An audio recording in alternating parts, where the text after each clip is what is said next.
자, 시장 상황이 녹록지 않습니다. 그렇다 보니까 뭐 여러 가지 악재 요인들에 대해서 이야기들이 나오고 있죠. 일단은 뭐 순차적으로 놓고 볼 텐데 제일 먼저 아무래도 이스라엘 리스크 부분입니다. 전쟁이라는 것이 사실 일어나서는 뭐 안 될 그런 내용이 되죠. 그 전쟁 때문에 어떠한 영향을 시장이 받고 있는지 이러한 부분을 놓고 보셔야 되는데, 일단은 지금 현재 기준에서는 러시아와 우크라이나 사태 대비해서는 제한적인 영향입니다. 다만 이제 이란이 개입할 경우 그게 이제 가장 핵심이거든요. 그러니까 이란이 만약에 개입을 하게 된다면 장기전으로 가면서 이제 영향력이 굉장히 커지고요. 그렇게 되면서 이제 서방과 중동과의 분쟁으로 비화될 가능성이 높아요. 다행스럽게도 이제 지금 기준에서 잘 마무리가 된다 보니까 어떤 내용이냐면, 이게 굉장히 긍정적인 상태에서 터진 흐름이란 말이에요. 그러니까 미국과 이란과의 관계가 민주당 정부 들어서면서 다시 원활해졌단 말이죠. 그러니까 이 15년도에 미국과 이란, 영국, 프랑스, 독일, 중국과 러시아 이 7개 국가가 이란과의 핵협상을 타결을 합니다. 그래서 이제 평화적인 관계로 가자 이렇게 한 건데, 불과 뭐 2년이 채 안 되는 1년 6개월 정도 만에 트럼프 대통령이 16년 11월 우리나라 날짜 기준으로 9일 날 당선이 되면서 바로 그냥 뭐 이란의 핵협상을 파기해버리죠. 그러고 나서 이번에 바이든 대통령 정부 들어와서 다시금 이란과의 관계 개선, 또 이스라엘과 사우디의 관계 개선, 이런 부분이 나오는 찰나에 이제 뭐 완성되고 뭐 좋은 내용이 나올 즈음, 그 바로 직전 단계 막 그런 때에 지금 하마스가 대규모 공격을 했단 말이에요. 팔레스타인의 무장단체 이제 하마스로서는 그 정도의 미사일을 쏠 능력이 좀 없다라는 게 일반적인 해석이죠. 그렇다면 아무래도 이란 쪽이 지원을 해줬든가 아니면 이란 쪽의 승인을 받았을 거다라는 의견이 우세적인데, 다만 이제 그것에 대해서 어느 쪽에서든 어느 언론이든 뭐 어느 국가든 그걸 강력하게 이야기하진 않죠. 뜨거운 감자죠, 그만큼. 어찌됐든 이 부분이 뭐 독단적이진 않지만 하마스나 이제 이쪽 입장에서는 중동 쪽에 분쟁이 계속 있어야 자기들 편도 들어주고 할 텐데, 갑자기 뭐 관계가 좋아지면, 뭐 예를 들어서 미국과 중국의 관계가 좋아지면 혹시라도 미국이 대만에 대해서 눈 감아주는 거 아니야? 뭐 이런 식으로. 그래서 이제 그러한 불안 요인에 의해서 사태가 불거졌다, 이런 해석도 있긴 있습니다. 근데 어찌됐든 지금은 아직까지는 이제 단기전 쪽으로 해석이 조금 더 무게감이 실려요. 그래서 너무 과소평가하는 거 아니냐라는 의견도 있지만, 어찌됐건 지금 현재로서는 단기전으로 갈 가능성이 높다. 그러니까 막강 화력을 가지고 바로 그냥 하마스 제재를 해버리는, 그리고 지상군이 들어갔을 때에도 보통 이제 지상군 진입하고 나서 4일에서 29일 정도, 29일, 뭐 19일, 29일 아니 그 수준의 좀 비교적 짧은 기준에서 마무리가 됐었다라는 거예요. 그렇게 되면은 이번에도 똑같이 그렇게 흘러간다면 세계 GDP에 미치는 영향력은 0.1% 수준. 그 물가의 영향력은 한 1%, 0.1%죠. 1%가 아니고 0.1% 정도 올라설 수 있는 수준. 그렇게 해석을 합니다, 시장에서. 근데 이제 장기전으로 갈 때 이란을 배제한, 이란이 아닌 이제 뭐 또 조그만 단체들이 많이 있죠. 저도 뭐 중동학 뭐 학자가 아니기 때문에. 그래서 그 정도 수준, 그러니까 딱 하나만 기억하시면 이란이 개입하는 아니네, 안 하느냐 이 기준이에요. 그래서 유가 부분도 뭐 어차피 100불 수준, 그다음에 장기전으로 가더라도 100불 소폭 상회하는 수준. 그러니까 전체 시장에 미치는 영향력은 뭐 안 좋죠, 당연히 안 좋지만 그나마도 제한적일 것이다. 이런 거는 감내할 수 있고 이겨낼 수 있다. 이 정도 수준으로 해석을 하는 거고, 만약에라도 이란이 개입하면은 서방과 이란의 충돌, 이러면 조금 심각해진다 이거예요. 지금 이란의 호르무즈 해협 여기를 이제 봉쇄하게 되면은 150불 이상도 올라갈 수 있다. 전쟁 프리미엄이 더 세진다. 근데 저기가 이제 해상 물동량의 35%를 차지한다 해요. 그러다 보니까 이제 심각해질 수도 있다라는 건데, 일단은 뭐 사실상 미국의 민주당의 성향 자체는 그런 성향은 일단 아니라서, 만약에 이제 뭐 예를 든다면 그렇게까지 된다면 말 그대로 심각해지죠. 그렇게 됐을 경우에는 일단은 뭐 진짜 스태그플레이션까지 우려할 수 있는, 유가가 경기는 안 좋다, 경기가 둔화된다, 근데 유가만 고공행진을 한다, 스태그플레이션이 될 가능성이 있다.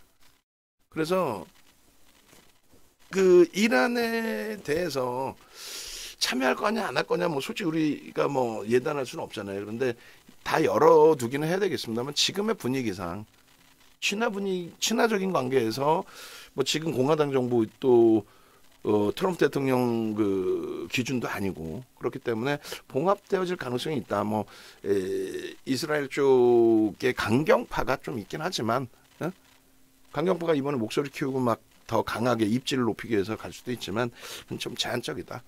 그렇게 이제 해석을 하는 거고요. 만에 하나 그렇지 않고,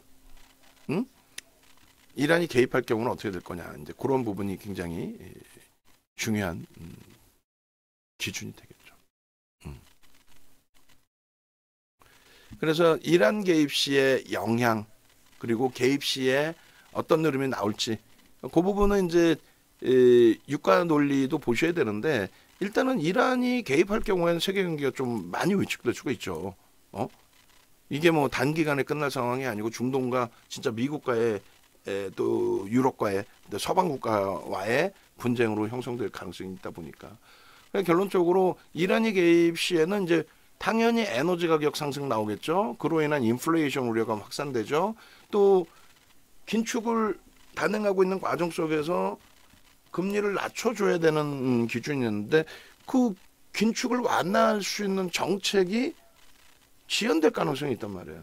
물론 이제 경기가 안 좋아지면 경기 부양책의 기준을 설정할 수 있겠지만은, 그런 맥락에서의 기준이 되지 않단 말이에요. 지금 인플레이션 우려감이, 공급자에 의한 인플레이션 우려감이 형성이 돼버리면, 그러면 결국은 경기가 위축되고 위험자산으로의 회피, 그러니까 주식시장이라든가 이런 쪽은 회피하겠죠.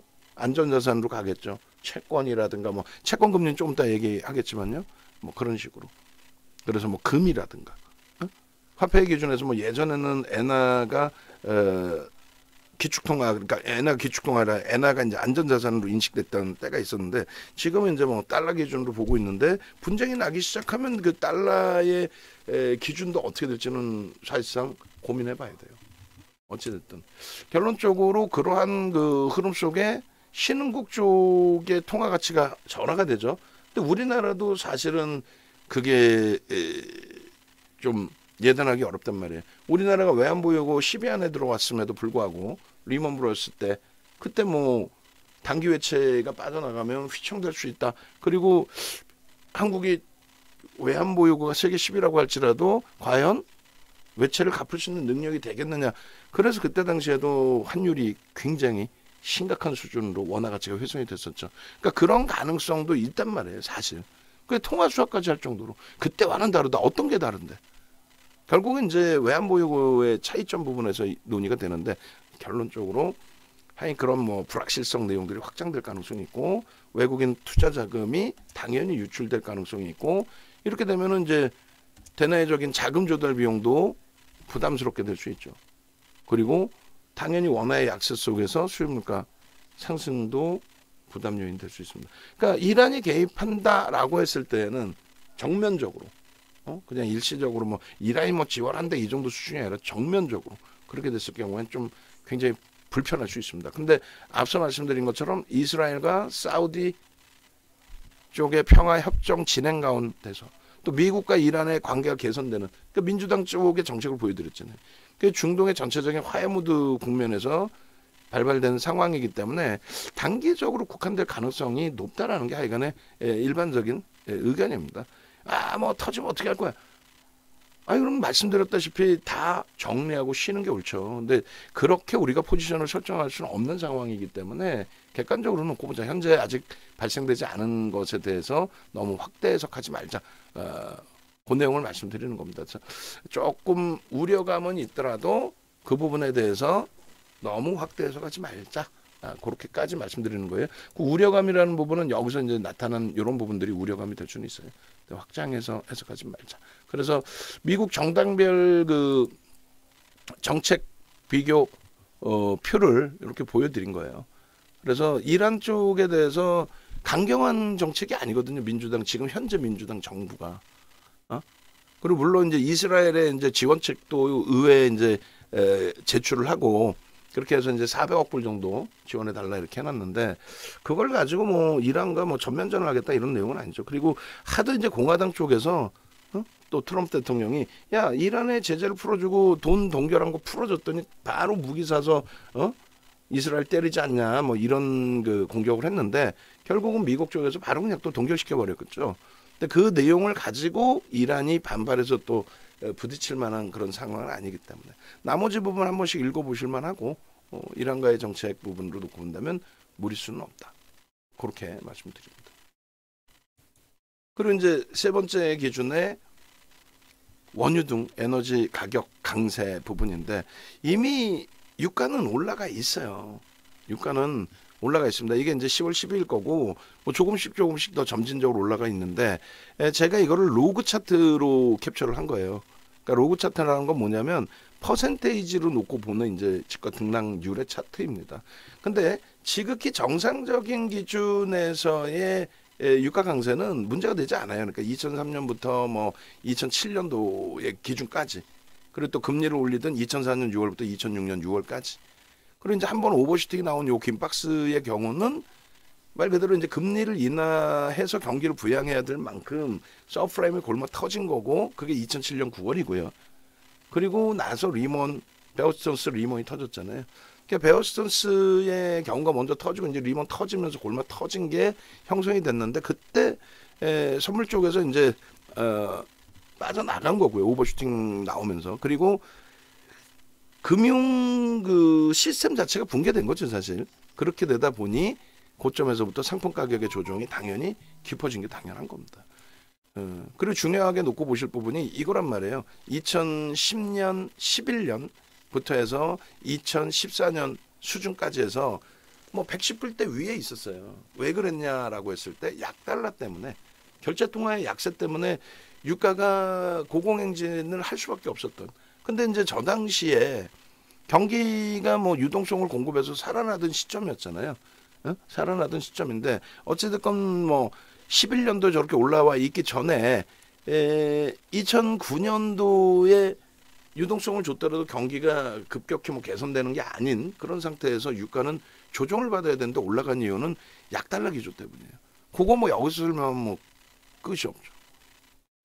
결론적으로 이 유가에도 또 경기가 그렇게 썩 좋지 않았다라고 해석하던 그 시점에도 이 유가에 오히려 뭐 쉽게 얘기한다면 시장의 랠리가 형성돼 있었다는 거예요. 시장의 랠리가. 그리고 2013년도에 버냉키 의장이 테이퍼링을 단행하죠. 그죠? 그러니까 긴축을 한단 말이에요. 긴축에 대한 이야기를 하고 2014년도에 긴축을 합니다. 그래서 유가가 내려옵니다. 왜? 달러 강세. 그리고 나서 2015년 12월에 금리를 11년 6개월 만에 올리게 되죠.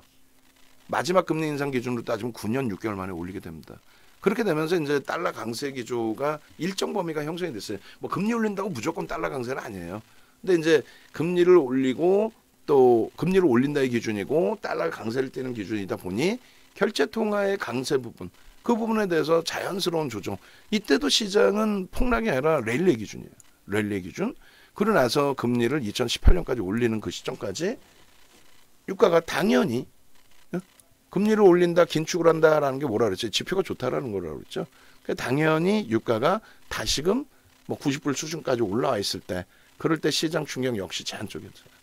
그러고 나서는 뭐 코로나19였고, 그러고 나서 금리를 올렸죠. 경기가 지표가 굉장히 좋아졌고 또 그에 따른 금리를 올렸고 그렇게 되면서 일시적인 경기 둔화에 유가 부분도 좀 눌림을 받았지만 결국은 지극히 정상적이라는 거예요. 여기서 딱 하나 보는 거는 그냥 110불 위에 있을 때 시점에 실질적인 문제가 됐느냐라는 거예요. 저 당시 2011년부터 13년, 14년 중반까지 문제 없었다는 거죠.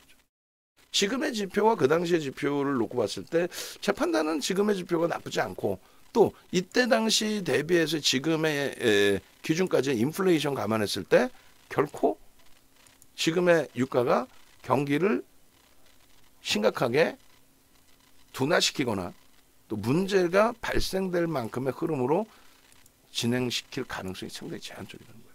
거기에 이제 뭐 베네수엘라에 대한 제재를 좀 완화하고 있죠. 국제유가 안정화에 좀 노력을 하고 있단 말이에요. 베네수엘라에 뭐 제재를 해놨었는데 아니야 풀어줄게 뭐 이런 식으로. 그리고 또 그동안의 인플레이션 말씀드린 것처럼.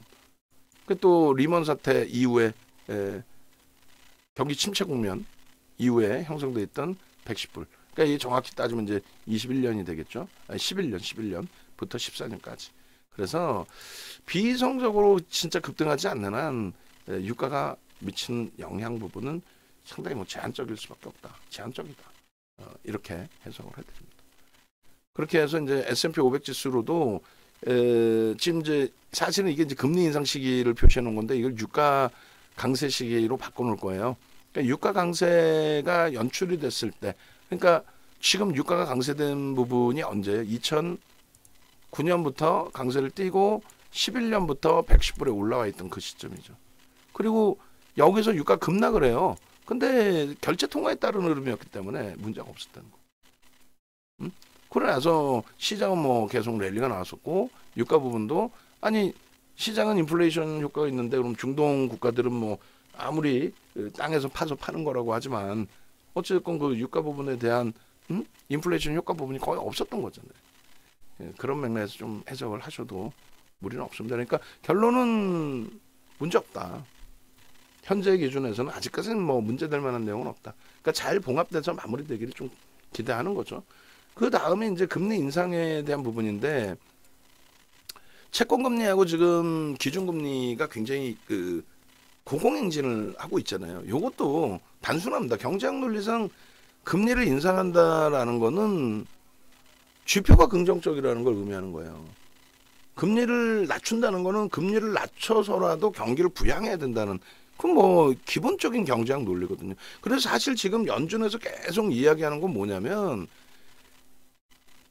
긴축을 추가적으로 단행을 해야 될 수도 있다. 그 정도로 여전히 소매 판매 지수가 좋아요.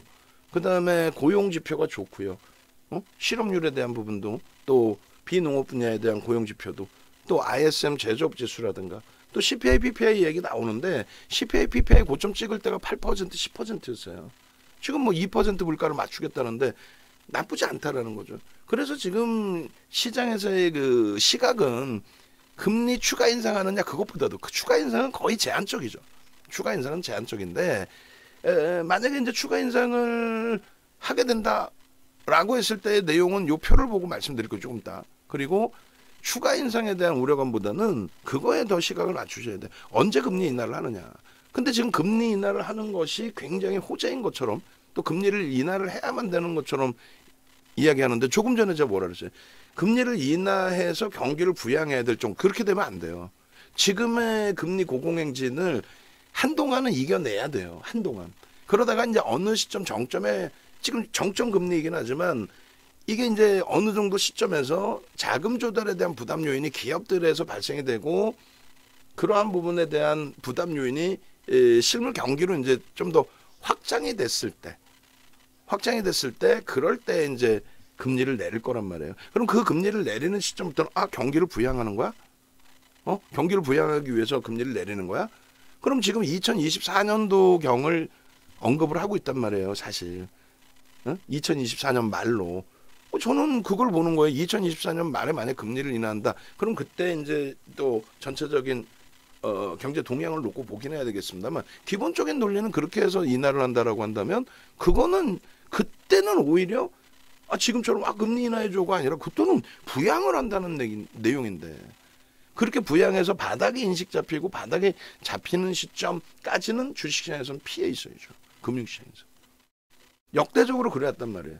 제로금리까지 내려온데도 안 돼? 그래 경기 부양을 해? 헬리콥터에서 돈을 뿌린다고 할 정도로 그렇게 돼야 바닥을 치고 그때부터 돌리는 거예요. 그러니까 금리 인하 시기부터 바닥 찍는 시점까지는 시장 하락입니다. 그러면 이제 금리 인상에 대해서 경제학 논리 원본적인 그러니까 원천적인 논리의 기준은 뭐냐면 이렇게 되는 거예요. 금리를 인상했어요. 가계하고 기업의 이자 부담이 늘어나죠. 가계가 조달 금리가 힘들단 말이에요. 그죠? 그리고 소비가 위축되고 투자가 부진해집니다. 그죠? 그렇게 되니까 그 부분이 부담이 된단 말이에요. 지금 우리 그 디자인 하신 분이 꾸려주셨는데 이거 좀 고쳐놔야 돼. 제가 좀 고쳐야 돼. 좀 고쳐야 됩니다. 그래서 금리 인상과 금리 인하 선순환에 대한 그림이 형성이 되는 거거든요. 그래서 금리 인하의 경우에는 그렇게 됐을 때 금리를 인하했을 때 그랬을 때 인하해 줬을 때 금리가 낮아지면서 서서히 숨통이 튀기 시작하는 거죠. 대출금리 이자도 낮아지기 시작하고 조달하는 금리도 낮아지기 시작하고 그래서 조금씩 살아나는데 이거는 이제 이론적인 순환성의 흐름을 얘기하는 거고요. 이론적인 순환성의 흐름을 그리고 실질적인 기준에서는 이것도 이제 합쳐갖고 보여드릴 건데 이게 금리 인상 시기 기준하고 인하 시기를 나타내는 거잖아요. 이 박스가 그대로입니다. 인상 시기와 인하 시기, 인상 시기와 인하 시기. 그리고 인상 시기인데 이때는 21년도에 인상을 긴축을 하고 인상을 했어야 될 부분을 21년도에 2조 달러를 더 뿌리죠. 그러다 보니까 그 유동성으로 먼저 올랐고 그리고 금리를 이제 급격히 내리다 보니까 급격하게 이제 유동성으로 올랐던 부분이 훼손이 됐습니다만 결국은 금리를 올릴 정도로 지금도 뭐 추가로 금리를 올린다 했을 때 어떤 큰 문제의 내용이 아니라 인플레이션이 좀 잡혀줘야 되는데 예? 많이 잡혔어요. 다 잡힌 거예요 사실은. 근데 완전하게 조금 더 안정화되기를 바라면서의 흐름이 되다 보니까 그러다 보니까 긴축에 대한 이야기가 나오고 있습니다만 그것은 경제학 논리상 부정적인 거 아니고 그리고 역대 2000년 이후에 그러면서 금리 인상 시기에 시장이 붕괴된 적은 없습니다. 오히려 금리를 낮출 때 기준의 시장에 조정이 있었죠. 그 조정에서 바닥을 다진 것은 말 그대로 제로금리.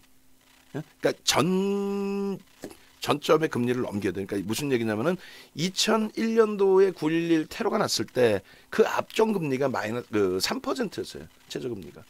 근데 그것이 9.11 테러 때 1%까지 낮아지고 바닥을 찍고 돌린 거고. 그러고 나서 그 리먼 브러스 터졌을 때 그때의 저점 금리가 9.11 테러 1% 가지고는 안 된다. 택도 없다는 거죠. 제로 금리로 가고 그리고 이제 오바마 대통령 취임하고 나서 의회 승인 요청했는데 공화당이 반대했었죠. 사실상 배 아프죠. 돈 뿌리면은 얼마나 배가 아파. 돈 뿌리면은 표가 글로 가는데 결론적으로 3월 달에 승인이 되고 의회 승인되고 그걸 바닥으로 해서 저 어마어마한 급등 랠리가 나온 겁니다.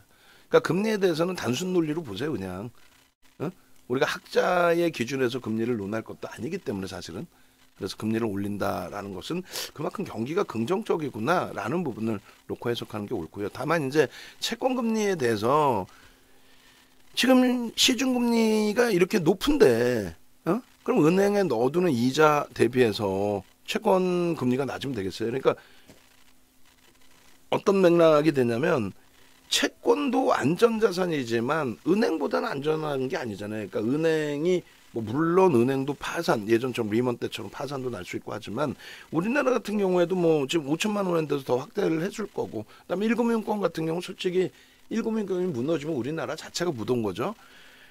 결론적으로 금리가 기준금리가 이렇게 올라와서 이자가 이렇게 높은데 뭐 하려고 채권을 갖고 있냐 이거야. 그래 채권을 던져버리니까 채권 가격이 하락해서 채권 금리가 높아진 거거든요. 그러니까 금리가 경기가 좋아서 금리가 더 올라가든지 당분간 이 금리에 멈춰져 있을 것이다 라는 심리가 시장에 많이 반영되어 있는 거예요. 그러다 보니까 채권 가격이 하락하고 채권 금리가 높아진 건데 이제는 서서히 이게 바닥일 것이다 라고 이야기하는 기준이 뭐예요? 역대적인 그 금리 부분 그리고 가장 최근에 마지막 금리 부분이 5.25%였단 말이에요. 그걸 넘겼어요. 5.5란 말이에요.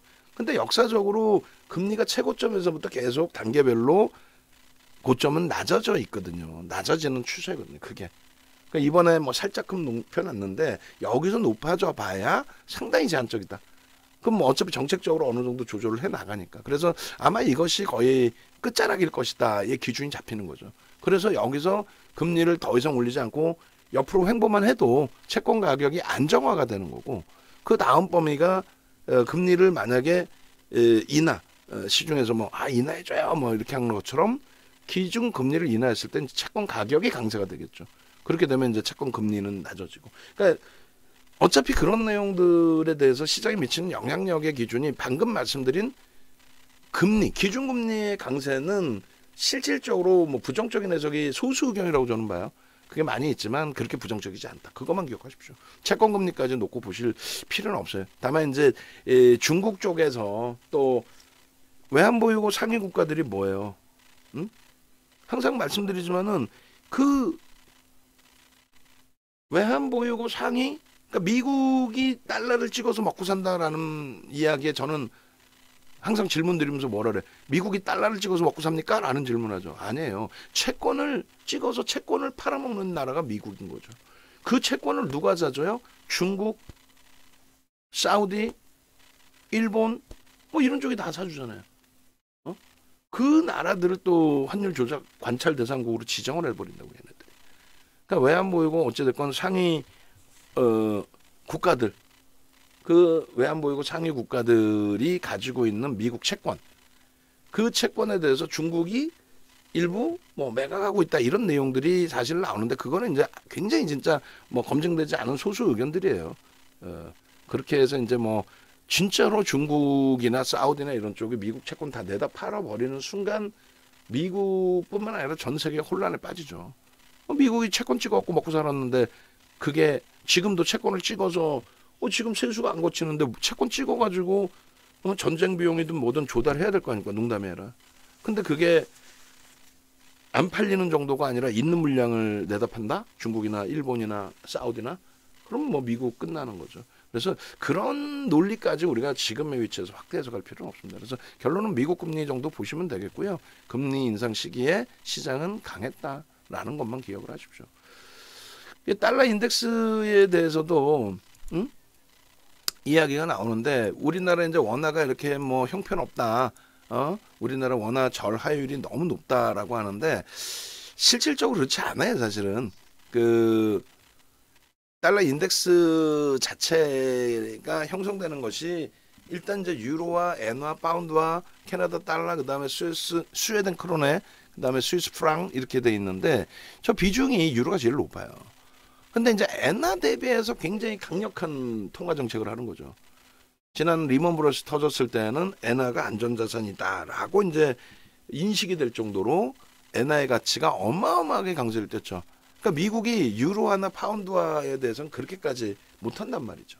근데 이제 엔화는 만만하죠. 엔화에 대해서 그 당시에 어마어마한 약세, 반토막. 1달러에 140엔에서 1달러에 70엔 확 줄어버렸고. 그 다음에 지금은 거꾸로죠. 지금은 거꾸로. 엔화 대비해서 상당한 강세. 그래서 지금 뭐 우리나라 원화만 가지고 원화 가치가 너무 훼손돼서 그러는데, 실질적으로는 유로와 영국 파운드와 그다음에 우리나라 원화는 사실 비슷한 등락률을 나타내요. 요 표 작업도 다 다시 해야 된다는 걸 말씀드린 거예요. 우리 표 작업하시는 분들. 그렇게 해서 그날 어떻게 될지 모르니까 미리 준비해놨다 그날 한 번 더 고치자는 얘기야. 그렇게 해서 이제 엔화의 가치 부분은 40% 이상 훼손이 됐었어요. 근데 그게 절정에 달했던 게 사실은 그 차트가 지금 없는데, 이게 절정에 달했던 게 미국의 중간 선거 때란 말이에요. 그러니까 강달러 기조를 가져가는 가장 대표적인 이유 중에 하나가 물가 잡기 위해서. 소비의 70%, 그러니까 미국의 GDP의 70%가 소비인데, 소비를 하기 위해서는 어떻게 해야 돼요? 미국의 입장에서는 중국의 저가 상품들을 많이 사와야 되는데, 달러가 강할수록 어때요? 미국 상품을 굉장히 싸게 사올 수 있는 거죠. 그죠? 근데 이제 한쪽 의견만 들을 수는 없으니까, 예를 들면 미국에도 제조업체가 있을 거 아니에요. 수출업체도 있고. 그러다 보니까 이제 그것을 맞추기 위해서 정치적인 논리를 좀 피는 거고, 환율 관찰 대상국 중국 니네 이렇게 약한율로 갈 거야? 위안화 약세로 갈 거야? 막 이런 식으로. 대중 무역 적자가 너무 커요. 근데 그건 정치쇼라는 게 앞에 말씀드린 외환보유고 잔고 세계 1위가 중국이란 말이죠. 그 외환보유고라는 게 뭐? 미국 채권을 다 사주고 있단 말이에요. 그러니까 서로 협력을 하는 거예요, 사실. 예? 그래서 결론은 이렇게 따지고 보니까 그러면 달러가 굉장히 약세를 뗐을 때나 이렇게 달러가 강세를 뗐을 때나 어찌됐건 시장에 미치는 영향 매우 제한적이죠. 그러니까 이 부분도 복합적으로 그냥 놓고 보시라는 거예요. 복합적으로. 어떤 거? 지금 시장의 기준은 금리를 올릴 만큼 경기가 사실상 긍정적이다. 그리고 금리를 올렸기 때문에 달러가 강세를 띈다라는 표현들 주변에서도 하는데 그거 아니에요. 달러가 금리를 올릴 때도 달러가 약세일 때가 있었어요. 2015년도 금리 올릴 때 기준에서는. 뭐 그런 거는 무조건적이다라고 해석하시면 안 되고 그때그때 상황 보셔야 되고요. 그리고 이제 트럼프 대통령의 지지율 상승에 대한 금융시장의 영향 굉장히 크죠. 매우 큽니다. 지금 뭐 양자 대결 기준에 5%포인트가 격차 났는데 이게 결국은 이제 이스라엘 전 발발되고 나서의 흐름이죠. 트럼프 대통령 입김이 세졌죠. 그리고 2020년도에도 이런 흐름이 있었단 말이에요. 결론은 24년도 대선을 앞두고 벌써부터 이제 뜨거워요. 뜨거운데 3자 대결 기준에 민주당에서 나온 지금 이제 뭐 케네디 후보 같은 경우가 3자 대결에서 19%뭐 어찌 보면 민주당 표 갉아먹은 부분도 있을 수 있는 거예요, 저게. 근데 결론적으로 3자 구도에서도 뭐 트럼프 전 대통령의 지지율이 높아요. 근데 여기는 뭐 또 여러 가지가 있죠. 바이든 대통령이 뭐 연세가 많으셔서 이런 부분이 있는 건데 그 부분을 후보를 바꾸면 뭐 언제든지 후보를 지금부터 내주면 레임덕 현상이 너무 빠르니까 이제 뭐 전당대회 치르는 과정까지는 냅두는 거고. 그리고 이제 트럼프 전 대통령 입장에서는 사법 리스크. 지금 19일 날에도 공동 기소가 됐나요? 하여간에 그 전 변호사? 하여간 뭐 저도 정치는 잘 몰라요. 결론은 그 유죄 인정을 했거든요. 그래 뭐 증언까지 하겠다. 그 이제 그게 뜨거운 감자가 돼 있는데 사법 리스크의 부담. 근데 결론은 뭐냐면 트럼프 대통령이 후보가 되든 안 되든 지금 뭐 공화당 내에서도 굉장히 강한 지지율을 받고 있는데 사법 리스크 때문에 만약에 트럼프 대통령이 이탈이 된다 해도 그래도 지금 현재로서는 공화당 우세가 당분간 지속될 수밖에 없다. 그러면 정책은 바뀔 수밖에 없다. 정책은. 그러니까 이건 꼭 보셔야 되는 내용이 되는 거예요. 민주당 정책과 공화당 정책의 외교 정책, 경제 정책, 기후 변화와 에너지, 그다음에 의료, 공식적인 정책에 대한 수혜 업종. 이 부분 꼭 보셔야 돼요. 그러니까 아직까지는 정부가 안 바뀌었기 때문에 방산이 끝내줄 거다, 에너지가 끝내줄 거다, 전통제약이 갈 거다. 이거는 좀 다소 무리수가 있습니다.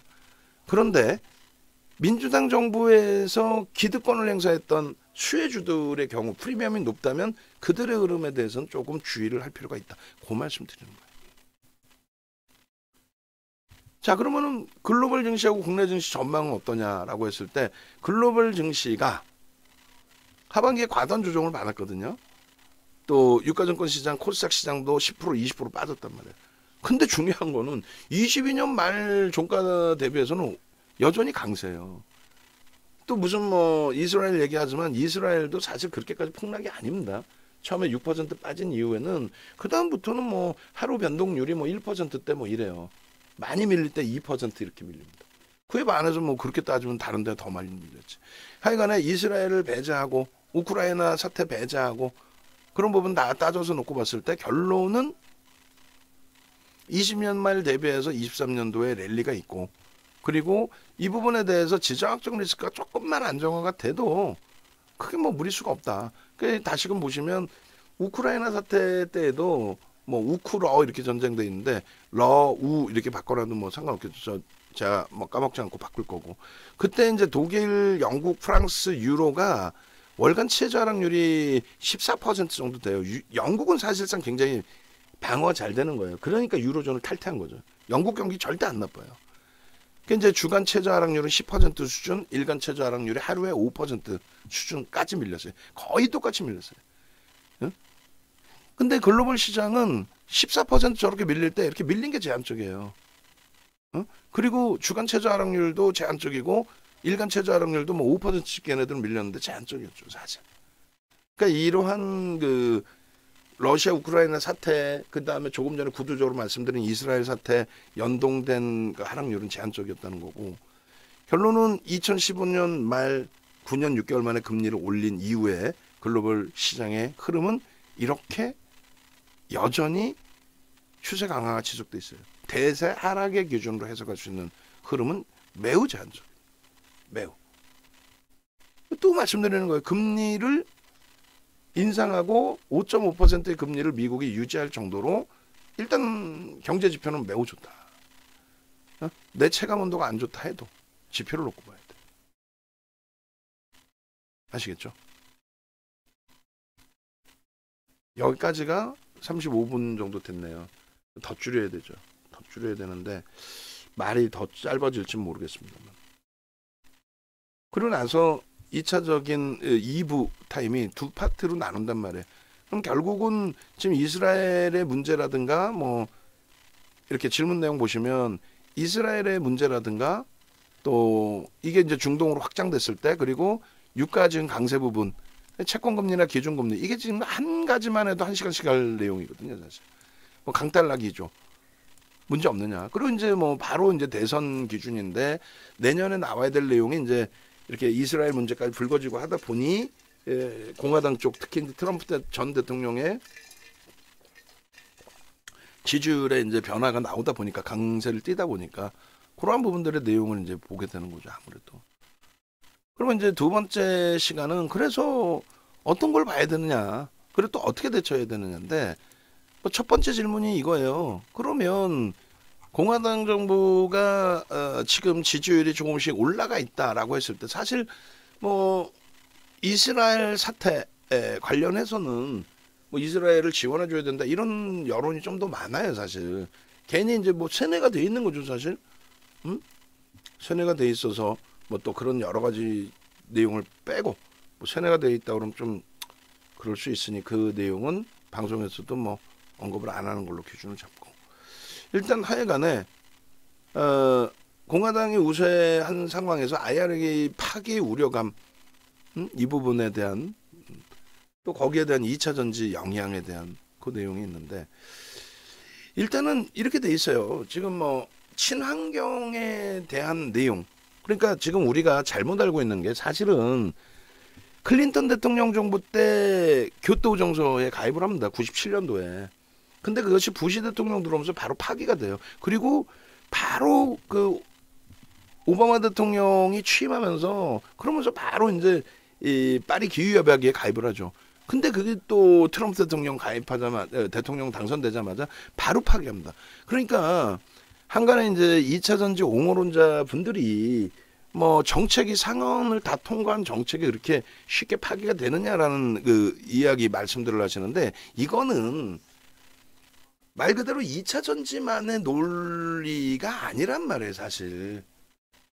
IRA의 기준도 중간 선거를 앞두고 IRA를 다시 한번. 그러니까 트럼프 대통령 당선되자마자 맨 처음 한 게 그거예요. 파리 기후협약 파기하는 거. 그리고 바이든 대통령 취임식도 하기 전에 탄소세 얘기가 가장 먼저 나왔어요. 기억 안 나세요? 뭐 우리나라 기업들부터 해서 탄소세 그거 막 계산하고 막 세금 얼마 내야 탄소세를 얼마 내야 되는지 난리가 아니었잖아요. 근데 그것이 정책이 바뀌어서 야 무슨 소리야?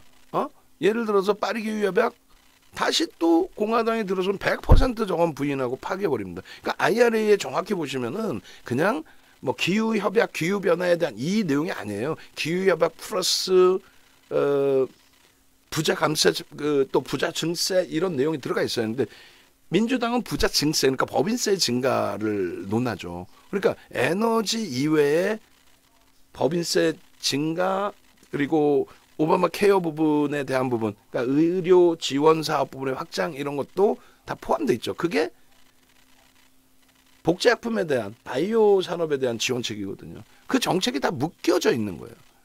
그럼 공화당 같은 경우는 그런 여러 정책을 앞서 이제 한번 보여드렸고 표를 지금의 기준은 이제 에너지 관련된 내용인데 그냥 짤없습니다. 양쪽 다 그냥 무시야. 그냥 이대로 지원을 해요. 아니 취임식 하기도 전부터 탄소세, 탄소가격제 각국 알아서 그냥 절절 기고. 근데 이게 꼭 무조건 민주당 정책이 옳은 거냐라고 했을 때 아니라는 거죠. 유럽 쪽에 특히 이제 영국 같은 경우도 볼멘 소리가 나왔던 게 러시아하고 우크라이나 사태 기준에서 아니 러시아 제재하고 그러다 보니까 이제 원유 가격 올라가요. 유가 올라가요. 거기에 천연가스 가격 올라가요. 그런데 무슨 태양광, 그러니까 신재생 에너지 가격을 월등하게 낮춰주는 것도 아니면서 공급망도 지금 우크라이나 사태 때문에 공급망도 뭐 축소됐다고 표현해야 되나요? 그런 상황에서 그러니까 속된 표현 짜증스럽죠. 거기에 또 한 가지는 공화당 정부가 민주당 그 오바마 전 대통령 정부 때 미국의 이제 환경청 EPA에서 너무 강력한 탄소세를 매기고 세금을 너무 많이 부과를 하니까 반발을 해서 행정소송을 합니다. 석탄업체 2군데와 공화당을 지지하는 17개 주가. 그렇게 해서 그 행정소송을 해서 2022년 6월 달에 결국 미국 대법원에서 최종 승소를 해요. 환경청에 대해서 세금을 그렇게 많이 부과할 권리를 준 건 아니다. 이게 굉장히 도덕적으로 굉장히 긍정적으로 해석되어 보이기도 하지만 실질적으로는 이제 공식적인 정치적 후원을 받다 보니 그 기준이 설정이 된 거죠. 그래서 공화당 쪽은 지금부터도 벌써 악을 쓰고 난리예요. 어떤 거? 야, 무슨 소리야? 환경 이 정도면 충분하지 않겠어? 있는 거 지금 석유, 석탄 이런 거 제대로 개발해서 제대로 쓰자고. 그렇게 해서 이 원유나 이런 전통 에너지 부분을 잘 개발을 해서 경제 성장성에 대한 주도권도 우리가 가져가자. 그런 내용이 사실. 굉장히 강력합니다. 그렇기 때문에 IRA는 기후뿐만 아니라 전체를 다 정책을 바꾸겠다는 내용이 되는 거예요. 그 정책이 다 들어가 있는 거예요. 그냥 뭐 2차 전지만 있는 게 아닙니다. 그리고 특히 이제 8월 16일 날 이제 통과된 건데 작년 8월 16일 날 통과되기 전에 계속 나왔던 얘기는 신재생 에너지 얘기가 더 많이 나왔지. 뭐 2차 전지, 미국하고 2차 전지가 뭔 상관이 있어? 전기차면 전기차인 거지. 미국 자체 내에서 자기들이 2차 전지 생산하는 것도 제한적이고. 그래서 그런 부분으로 해석을 하셔야 돼요. 결론은 뭐냐면 IRA가 결국은 파기될 수 있다는 거예요. 근데 벌써 이제 뭐 내년 1년이나 남았는데 벌써부터 우려감 가질 필요 있느냐라고 했을 때 정책이 바뀐다는 거죠. 그런 걸 좀 이제 염두에 둬야 된다. 그 말씀 드리는 거고. 그래서 파괴될 수 있다. 파괴될 수 있다. 파괴될 수 있다. 그래서 뭐 그 파괴되기에 앞서서 이미 벌써 이제 뭐 2차 전지에 대한 각국의 보조금이 줄고 있어요. 벌써 이미. 그리고 이제 탄소세 관련해서 주판을 또 튕긴다고 사실. 이거 너무 과도하게 내리는 거 아니야? 인류의 발전도 좋고 다 좋은데 뭐 이런 내용에서. 그래서 슬슬 이제 전기차에 대한 보조금이 중국도 마찬가지고 미국도 마찬가지예요. 또 유럽, 중국, 우리나라까지도 다 보조금이 축소되고 있는 그런 상황. 그 염두에 두셔야 됩니다. 그래서 2차 전지에 대해서는 좀 객관적인 시각을 꼭 가져가셔야 돼요. 두 번째 기준에 2차 전지 공매도하고 리튬 가격인데 리튬 가격 먼저 보시면 자꾸 한간에 리튬 가격이 뭐 하락해서 주가 빠졌다는 얘기 혹은 리튬 가격이 반등하면 뭐 주가가 올라갈 것처럼 얘기하는데 리튬 가격은요 이미 사실 22년 11월 달에 정점 찍었고 저때 21년 11월 이후에 이 리튬 가격이 급등했을 때 있잖아요. 이때 뭐 2차 전지 기준에 글쎄요. 뭐 하반기에 이때 2차 전지가 움직인 거지 이때 2차 전지 폭등한 거 있어요 종목? 없어요. 우리나라에서 2차 전지 저기서 리튬 가격 폭등할 때 상승한 종목 있어요? 어느 종목 있어? 없어요. 좀 이따 표 보여드리겠지만 없습니다. 21년 11월에 테슬라 정점 찍고요. 그리고 21년 그 초에 연초에 그때 당시 기준에 우리나라 이제 배터리 3사, LG화학, 삼성 SDI, SK이노베이션 정점 찍고 실질적인 그 테슬라 정점도 저긴데 21년도에 2조 달러 뿌렸잖아요. 바이든 대통령 당선되고 나서. 그래서 2021년 11월 달에 테슬라가 추가 강세를 띄면서 정점을 찍은 거고 리튬 가격 상승에 대해서 2차 전지가 이것 때문에 시세가 나온 건 없어요. 물론 리튬 가격 오르면 평균 판매 단가 ASP가 올라가서 마진이 조금 개선될 수는 있는데 그리고 이거를 뭐 이때 이래가지고 여기서 반영됐다 말도 안 되는 소리고 그리고 이제 이때 오히려 리튬을 사놓은 부분들에 있어서는 지금 수요까지 감소하기 때문에 이것에 대한 손실폭 그리고 분기 실적 지금 안 좋은 거 아니에요. 사실 여기서도 마찬가지고. 그리고 리튬 가격이 반등 나온다고 2차 전지 이끌어간다? 그건 말도 안 되는 소리가 돼요. 그리고 두 번째 기준은요. 정확히 보세요. 리튬 가격 뭐 흐름 때문에 2차 전지가 어마어마한 변동률이 나왔다. 이렇게 따질 수 있는 범위가 되지 않아요. 리튬 가격 흐름은 다시금 당겨서 보시면 21년도에 이건데 2차 전지는 여기서 올랐잖아요. 2차 전지 여기서 오른 종목이 어디 있어요? 여기서 올랐지. 22년 하반기에. 예? 그렇게 돼 있고 공매도 관련해서는 명확히 보셔야 될 부분이 예? 어느 시대에도 마찬가지로 한동안 이제 뭐 셀트리온의 공매도에 대해서도 굉장히 말이 많았었잖아요. 근데 프리미엄이 많이 붙어 있는 종목에는 공매도가 이제 그 확장이 될 수밖에 없는데 이게 에코프로 연초에 공매도 700억 원대였어요. 에코프로 연초 공매도가 700억 원대에서 저게 1조 4천억 수준까지 올라갔던 거죠. 응? 700억에서 1조 4천억까지 올라갈 때 그렇게 되면서 주가가 지금처럼 폭락을 했다면 야 공매도 영향인가라고 할 수 있어요. 근데 주가 폭등 나오는 과정 속에 1조 4천억의 공매도가 나왔는데 밑으로 집어던지는 매도도 아니란 말이에요. 그럼 이걸 가지고 14배 그럼 수익 날 때 수익 내면 되잖아요. 그리고 여기서 집어던져서 26일 날 공매도 세력들이 주가를 부러뜨려서 폭락이 나왔고 그다음에 이제 돌리는 과정에 또 공매도가 때린다 이렇게 표현을 하는데 아니에요. 9월 1일부터 9월 13일까지 그때 공매도가 축소되는 과정에서 주가는 계속 빠졌어요. 아니 떨어지는 물량에 거기서 상환하지 누가 뭐 쌓아올리면서 상환합니까? 또 한 가지는요. 이 당시 기준에 이제 그 2차 전지 옹호론자들이 그런 얘기를 했죠. 7월 26일, 27일 날 왜 급락했냐. 특히 26일 날 어떻게 동시다발적으로 셋이 넘어서 다 무너질 수 있느냐인데 한쪽을 때리면 나머지가 같이 나와요. 왜냐하면 ETF 상품의 그 비율도 높단 말이에요. 2018년 이전에 만들어놨던 ETF 상품 두 개는요 1조가 넘어요. 두 종목, 두 상품이. 그러고 나서 또 추가적으로 또 나온 상품 중에 미래에셋 쪽 상품이 그때 당시 요때 당시 기준에 대략 한 4천억 정도 형성돼 있었을 거예요. 근데 어찌 됐든 요 당시 기준에 이제 공매도 때문이다 그러면 사실상은 상당 부분이 외국인들 위주의 공매도거든요. 전체 시장에서. 근데 외국인들이 때리지 않고 기관이 때렸다는 거야. 이날만큼은. 근데 그게 말이 안 되는 게요. 이날 기준에 8월 4일 날 기준입니다. 이건 순매도의 기준인데 기관은 오히려 샀고요. 그리고 매도와 매수를 보셔야 되는데 기관 매도는 이것뿐이 안 돼요. 이게 다 공매도란 얘기예요. 그리고 이게 다 공매도라고 해도 2,400만 주 대비해서 2,600만 주죠. 2,600만 주 대비해서 이거 얼마나 돼? 0.2%? 0.4%?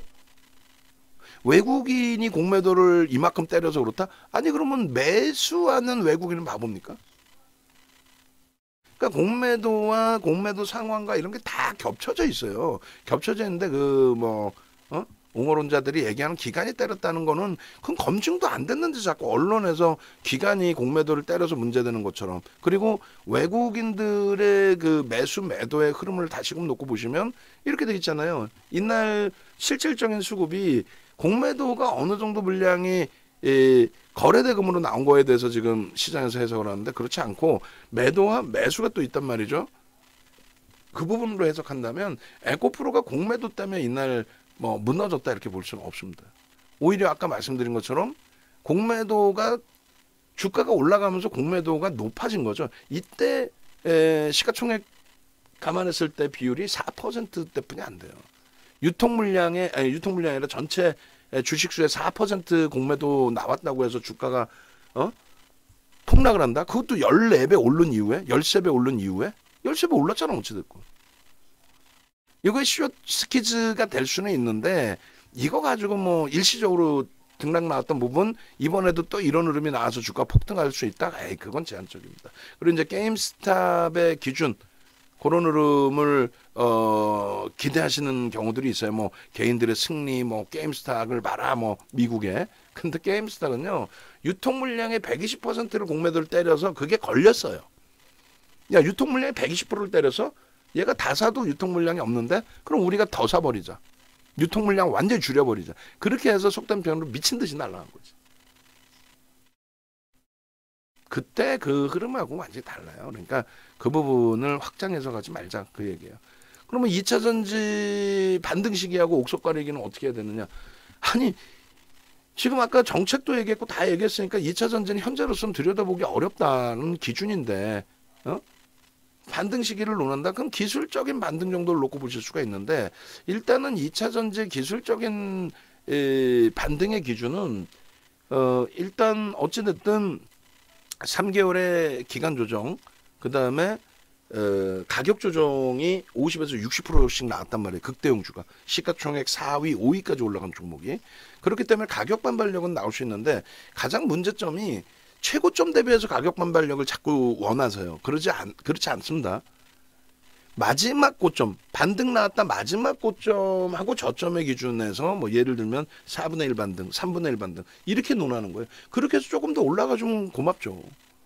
근데 사상 최대치 거래대금 특히 포스코홀딩스 8조 원의 거래대금을 터뜨리고 무너진 종목을 수십 년 동안의 기준에서의 그 기술적 분석으로 한다면 최고점에서 최대 폭의 거래대금 우리나라 역사상 두 번째 많이 터진 거래대금이에요.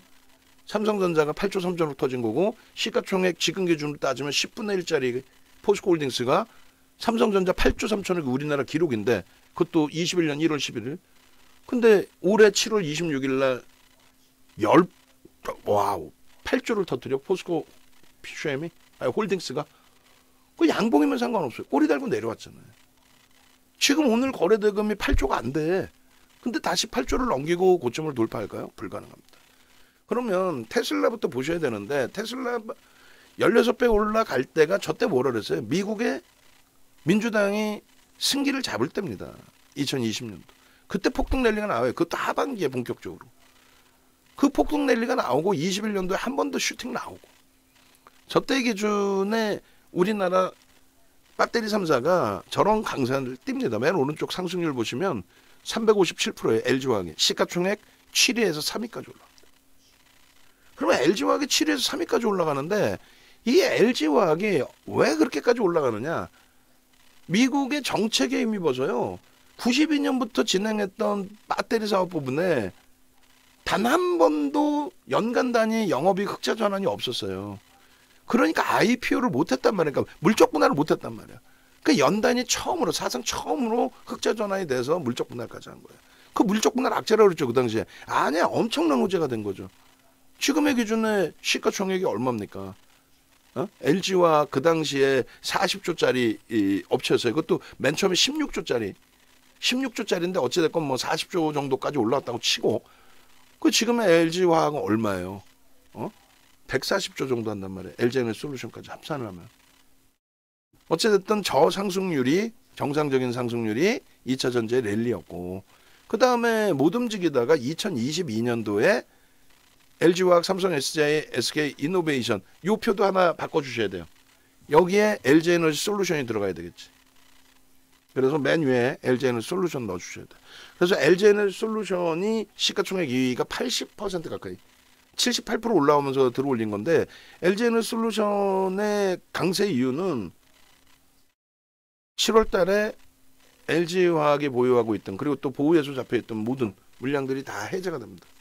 그렇게 되면서 이제 MSCI 지수의 편입 비중이 높아지고요.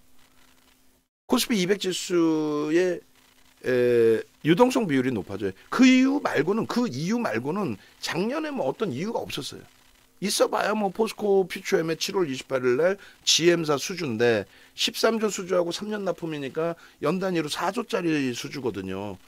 그러니까 주가가 뭐 저평가 상태라고 논할 수는 없는 거였고 그리고 또 한 가지는 뭐 IRA 말씀드렸지만 그건 중간 선거를 위한 민주당에서 원래 있던 정책을 그냥 한번 중간 선거를 위해서 보여줬을 뿐이고 그냥 중국에 대해서 우리는 강하게 대처할 수 있다라는 모습을 보이면서 공화당 표를 잡아오려고 노력했던 그 이외에는 없어요. 그러니까 결국은 뭐 폐배터리 얘기했어도 무슨 폐배터리야. 결론은 없잖아요. 결론은 실체가 없어요. 작년 하반기에 2차 전지가 오를 이유가 없단 말이에요. 그러니까 결과적으로 LG에너지솔루션, LG화학, 삼성 SDI 물론 SK이노베이션은 뭐 솔직히 못 갔습니다만 그 세 종목의 7, 80%에 상승하고 나머지 포스코홀딩스, 포스코퓨처엠, 에코프로비엠, 에코프로의 상승률 비교했을 때 시가총액 극대형주의 그 상승률 그러니까 시가총액 2위, 시가총액 5위, 6위짜리의 80% 상승률이 값집니까? 아니면 시가총액 1조 7천억짜리의 137%가 더 값집니까? 포스코 퓨처엠도 20밖에 있었죠. 시가총액 7조면. 그래서 결론적으로 뒤돌아보니 사실은 2차 전지에 갈 내용이 없었고 올해 들어서는 더 심각했고 올해 들어서는 사실 에코프로 14배에 에코프로 BM 500%면은 2020년도에 SK이노베이션의 500% 수준이거든요. 포스코 그룹주들이 그렇게 많이 간 게 아니에요. 오히려 SK 하이닉스의 지금 상승률 지금 포스코홀딩스 퓨처엠 다 깨져 내려와 있으니까. 근데 이걸 하나 가지고 에코프로 하나 가지고 엄청난 신도lum인데 올해 그러면 이 업종 이 종목군들이 엄청난 어떤 그 신규 수주가 있었느냐 아니면 실적이 어마어마하게 개선됐느냐 그거 아니죠. 옹호론자들 얘기는 뭐예요? 무조건 25년 26년에 점유율 높아진다. 시장 점유율. 전기차 무조건 성장 업종 아니냐 성장 섹터 아니냐인데 정책이 바뀌면 지원이 없으면 다시금 성장이 둔화되죠. 전기차가 2020년부터만 활성화됐습니까?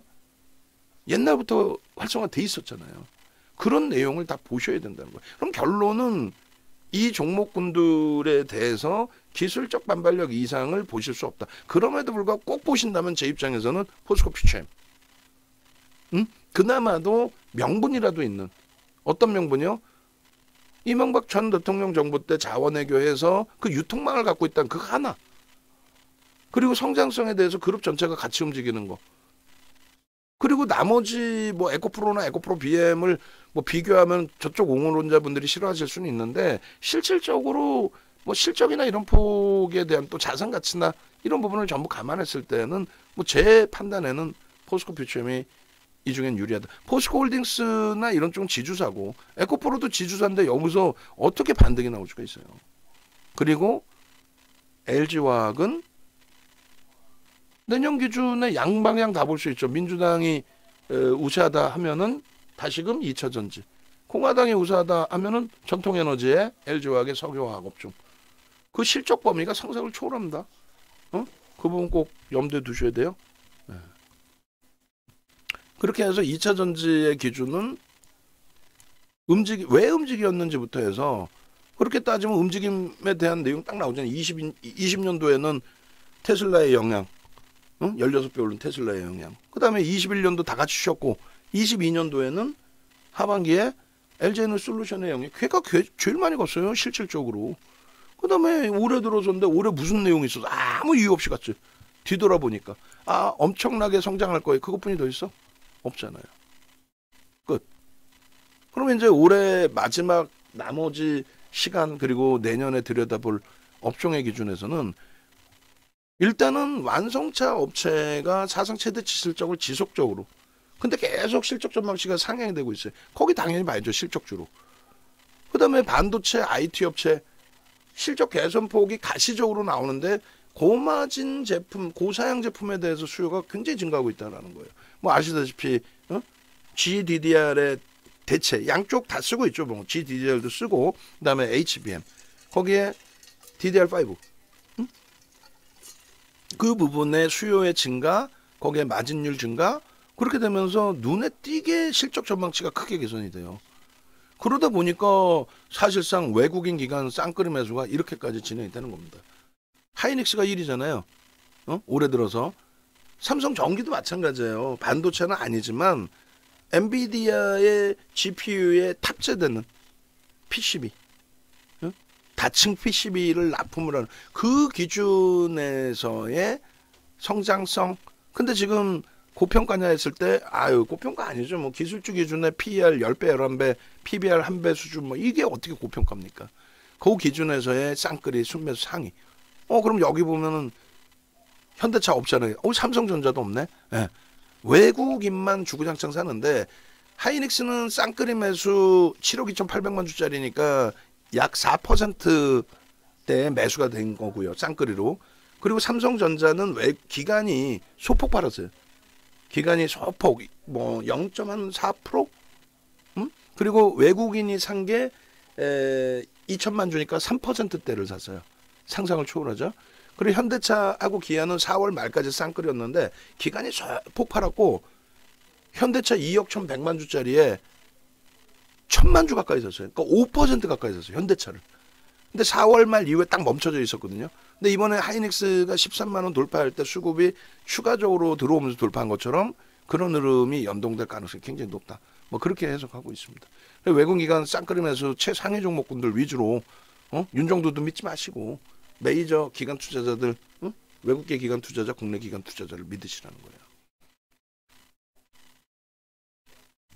지금 반도체 쪽의 업황호조세에 대한 부분은 앞에 말씀을 드렸는데 엔비디아, AMD, 아마존, MS 전부 AI GPT하고 AI 서버용 차세대 GPU 거기에 들어가는 또 고사양의 HBM, DDR5 이런 부분의 수요가 증가하는 거예요.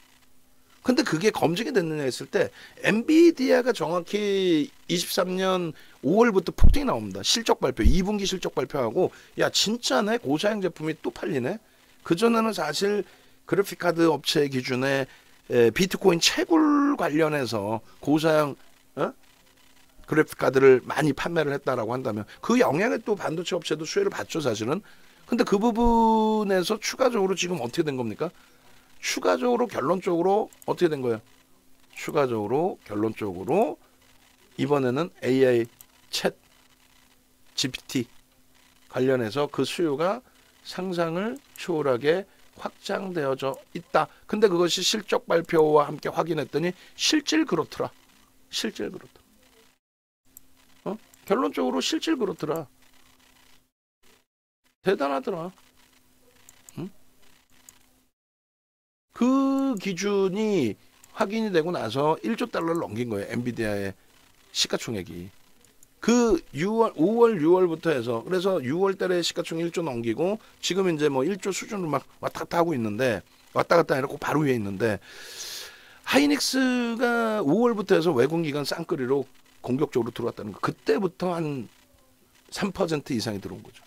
누적적으로 4%. 그래서 지금 하이닉스에 조금 더 삼성전자보다 많이 집중돼 있는 이유 중에 하나가 HBM 사업은 이제 하이닉스가 조금 더 일찍 시작했어요. 일찍 시작했고 지금도 여전히 4세대를 이미 공급하고 있는 상황.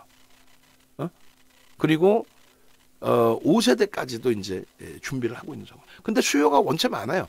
뭐 둘이 싸울 일도 없어 사실은. 수요가 원체 많아. 그래서 그 수요 부분을 채우기 위해서 양쪽 다 뭐 생산 라인을 조금 더 늘리려고 하는 그 기준이고 아직까지는 매출 비중에 있어서 그렇게 아주 월등하지는 않습니다. 지금 뭐 상반기 기준에서 하이닉스 기준에 뭐 얘기가 조금씩은 차이가 있습니다만 2분기만 놓고 보면은 비율이 그 HBM 쪽의 비율이 높아지긴 했어요. 그 수치 보면 나중에 다시 한번 찾아서 확인을 해드릴게요. 지금 원래는 이제 시장에 나와 있는 게 1분기 1분기 기준 뭐 10%좀 넘길 거다 이 정도였는데 지금은 2분기 기준에 30% 합산해서 한 뭐 10%대 뭐 하여간에 뭐 결론적으로 그 영업 마진의 40% 정도를 차지하는 걸로 나와 있습니다. 그러니까 공시나 이런 내용이 다 안 나와요. IR 내용을 촘촘히 다 들어야 돼. 그리고 기업 그 분석 내용, 보고서 내용을 다 하나하나 보셔야 됩니다.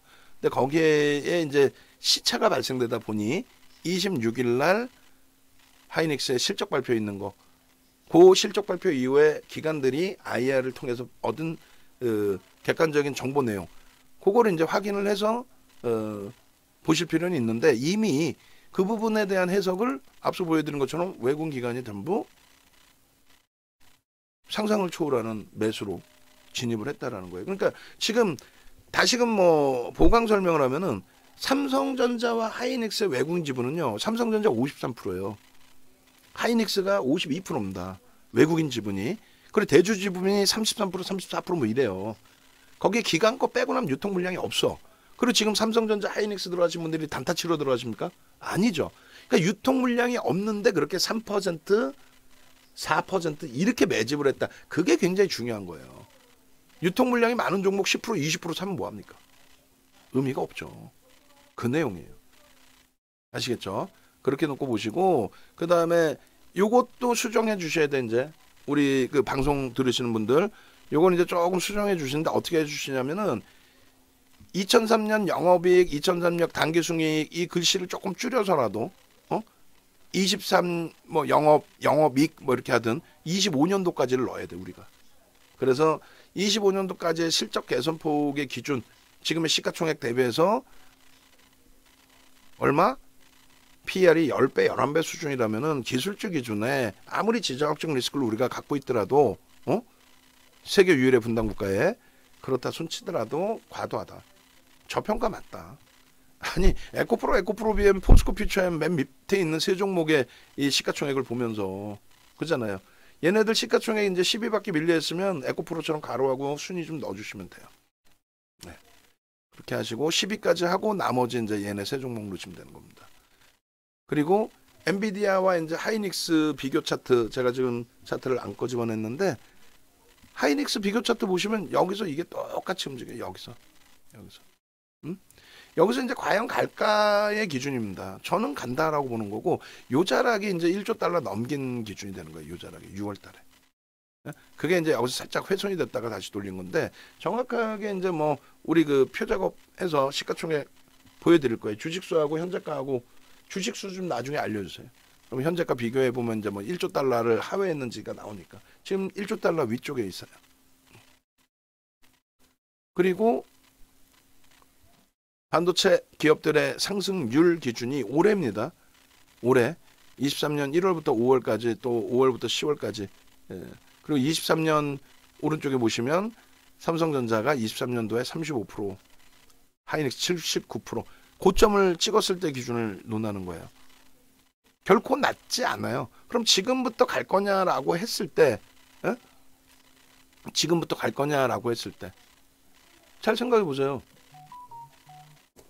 2차 전지를 그냥 싫어, 안 좋아 이게 아니라 2차 전지 갈 이유가 없었잖아요. 여러분들이 아무리 생각해 보셔도. 근데 갔죠. 근데 갔으면은 그 이유가 아무 이유도 없는데 정책 테마 준 거죠. 어찌 보면. 근데 그러한 흐름이 망가져 내려가는 흐름이 된다든가 그런 부분들을 감안해서 이제 기준점 잡고 대처를 해야죠. 그냥 막연히 2차 전지 갈 거야. 25년도에 26년도에 성장성이 뭐 뛰어나. 얘들은 성장성이 없나요? 그래서 그런 부분들의 흐름들, 그런 내용들을 완벽하게 놓고 보셔야 돼요. 이해되세요? 이쪽은 지금 기준에 반영이 됐냐라는 뭐 질문이 나온다 했을 때 삼성전자, 하이닉스는 반영이 안 됐단 말이에요. 한미반도체 HP, SPN은 반영이 됐냐 했을 때 한미반도체는 하이닉스로부터 지금 이제 HBM에 대한 수주를 계속 받고 있는 상황이고 HP, SP는 삼성전자에 납품을 하는 상황인데 여기도 수소 관련해서 특허를 가지고 있죠. 특별한 기술력을 갖고 있단 말이에요. 그렇기 때문에 진입 장벽이 높아요. 3년에서 5년 정도는 신규 업체가 그 자격을 취할 수 있는 게 제한적이란 말이에요. 위험물질 취급에 대한 기술력을 가지고 있기 때문에. 그렇다면 이쪽의 흐름들이 매우 긍정적으로 해석할 수 있다는 거 지금 기준에. 그러니까 우선적으로는 삼성전자, 하이닉스를 보시는 거고 실적이 완벽한 쪽에. 그리고 나서 한미반도체, HP, SP를 보시는 거고. 그리고 기술적으로 거래가 터져야만 움직입니다. 지금 하이닉스가 올해 들어서 거래가 1조 이상 터진 게 4거래일이 나왔어요 벌써. 뭐 에코프로 이런 종목이 5조씩 터진 걸 감안한다면 씁쓸한 내용이기도 합니다만 사실 그잖아요. 시가총액 3위가 이제 곧 2위로 올라갈 거로 저는 봐요. 실적으로 따졌을 때 1조씩 넘기는 거래대금 1000만 주씩의 거래대금 거래량이 터져주면서 움직인다면 시세 나옵니다. 그리고 마지막으로 현대차 우리나라 올해 영업이익 1위예요. 그게 정점이 아니에요. 왜 못 가니? 왜 못 가기는 지금 현대차의 경우도 못 갈 위치가 아니고 이제 터트리는 위치에 기준이 돼 있죠. 뭐냐면 지금 대부분이 하이닉스가 52주 신고가를 일리고요. 그리고 소부장 쪽이 20거래일 고점을 어느 정도 넘겨놨어요. 그리고 52주 고가 최근에 다 넘겨놓은 상태였고 삼성전자도 뭐 72,300원이 20거래일 고점이란 말이에요. 얼마 안 멀어요. 또 삼성전자의 52주 고가가 73,600원뿐이 안 돼요. 근데 현대차의 기준에서도 지금 멈춰져 있었잖아요. 근데 그게 거래가 이제 조금만 실리면 돼요. 수급 범위에서도 조금만 들어오면 되고. 무슨 말이냐면 현대차는 조금 더 길어졌는데 그래봐야 고점 대비 밀린 거 솔직히 거의 없어요. 지금 시장 무슨 뭐 말 같지도 않게 2600포인트 후반에서부터 300포인트 빠져 있잖아. 300포인트 빠질 때 빠진 게 있어요? 그리고 저점 대비해서 오른 게 없는 것도 아니고 저점 대비해서 시장 대비 2배 이상 올라와 있는데 하이닉스 보시면 5월 이후에 급격히 들어왔다 8월 달에 좀 멈춰있던 게 지금 10월 달에 조금 더 들어오면서 13만 원 넘겨줬잖아요. 그 흐름에 대해서 생각하시는 거예요. 그 흐름에 대해 매우 긍정적으로 저는 매우 긍정적으로 봅니다. 현대차의 슈팅도 나올 위치로 그러면 딱 극명하게 엇갈리는 거예요.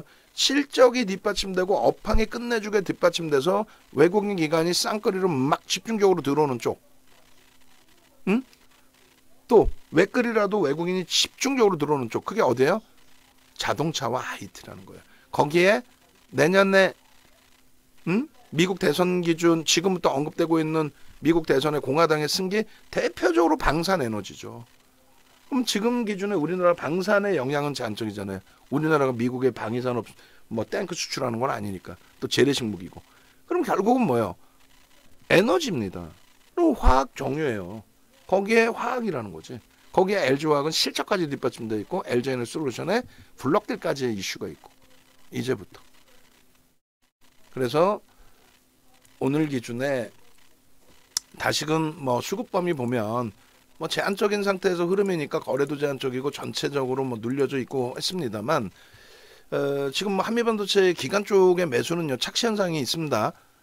약 50만 주 정도의 50만 주대의 자사주 매입이 있단 말이에요. 금융투자에서 매수하죠. 요거 이제 기타 법인으로 이제 넘겨질 거란 말이에요.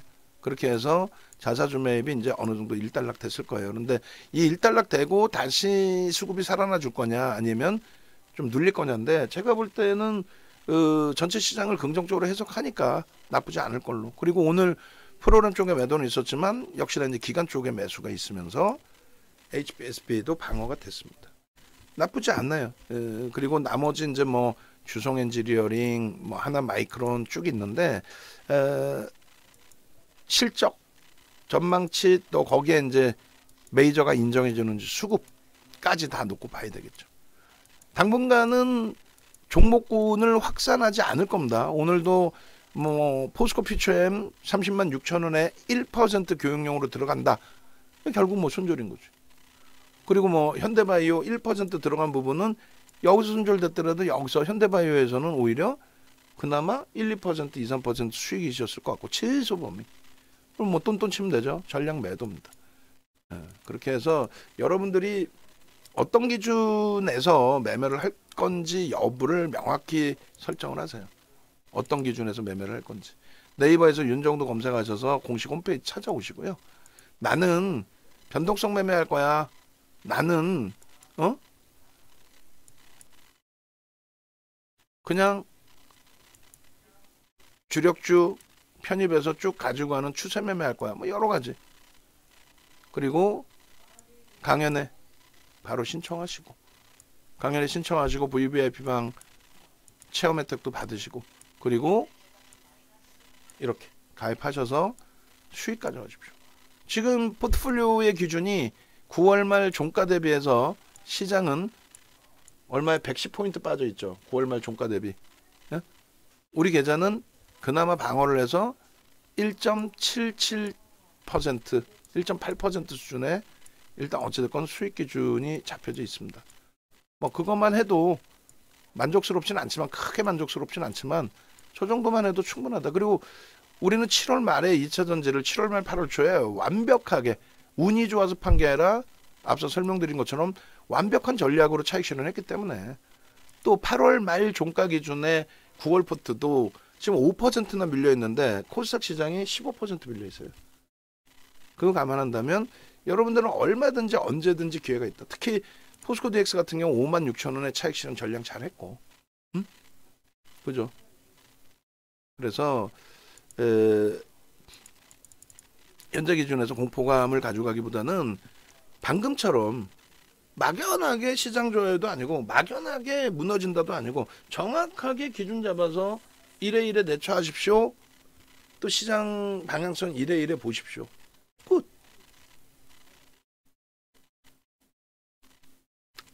마무리 짓도록 하겠습니다.